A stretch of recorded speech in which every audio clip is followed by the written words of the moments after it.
السلام عليكم ورحمة الله وبركاته. كيف حالكم يا عيال؟ شلونكم؟ ايش اخباركم؟ عساكم طيبين. طبعا معليش على فيديو قبل امس. فيديو اني قبل امس اخر فيديو نزلته. والحمد لله شكر على كل حال، واشكركم على الدعم الكبير.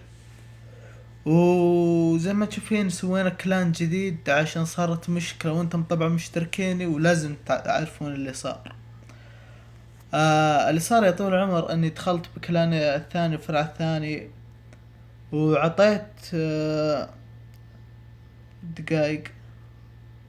عطيت هذا فراس تو ارسل دعوة، عطيته الليدر، لكن ما كان رجال ولا كان قد الأمانة اللي عطيتني إياه. يعني عطيته كلاننا كله، وزي ما تشوفين طلع من كلاننا، طرد كل بكلاننا، وانا كنت برا كلان، وكلان هذا هو راح كلاننا. كلان اللي انا تعبت عليه واللي انا اسسته، للي ما يدري ترون انا اللي اسسته. وكلان راح الحمد لله وشكر على كل حال. وكنا مقربين به ليفل 8. والحين هذا الكلان وراح نبدأ من جديد، وإن شاء الله راح نبدأ الدعس. وحياكم الله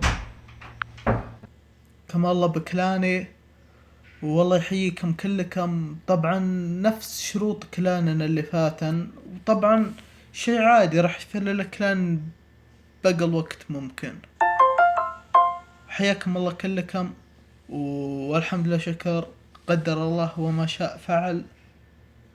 وراح نبدأ بكلام من جديد، وراح اصور لكم. وهذا كلان اسمه سكاك اللي قايد برضو. والله يحييكم كلكم. ومعليش والله ما في شي يقوله لان الخلطات يتطورن. المشكلة الرجال اللي عطيته كلان يجي يقول ابي بيع وما ادري شو. قلت من اللي بيشتري منك كلان؟ تبي فلوس اعطيك فلوس.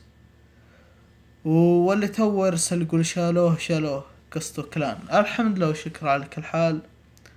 كلاننا راح، كلان غيره الف كلان.